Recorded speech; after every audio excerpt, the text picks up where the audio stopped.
Assalamu alaikum mai sauraro. Labari da ɗumi sa.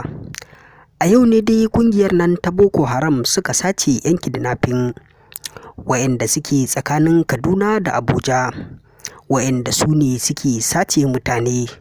To mai sauraro, kafin ɗora ma cikakken bidiyon ka kalla, ya kamata ka dakata ka ji wannan ɗan bayanin da zan yi maka. Boko Haram dai sun samu labarin cewa 'yan kidnapping sun takura a tsakanin Kaduna da Abuja domin sace mutane.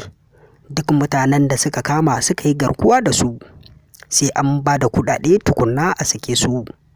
Biyo bayan hakan ne ya sa 'yan Boko Haram suka sa ɗan ba na ganin bayan waɗannan mutane. To Boko Haram ɗin dai sun tattare masu garkuwa da mutane. To kamar yadda ka sani dai an ɗauke masu garkuwa da mutane. To za mu ga su waye za su je su kai kuɗin fansarsu, kamar yadda in dai suka kama mutane masu zuwa matafiya kenan, masu zuwa Abuja ko na hanyar dawowa Kaduna ko Kano, in suka yi kidnapping ɗinsu suna buƙatar kuɗaɗe masu yawa sai a kai musu. To a yau dai an sace su, sai mu ga su kuma waye zai kai kuɗin fansarsu.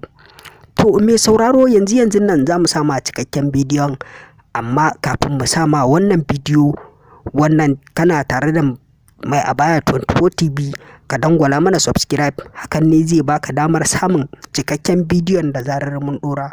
Mun gode da wannan ziyarar.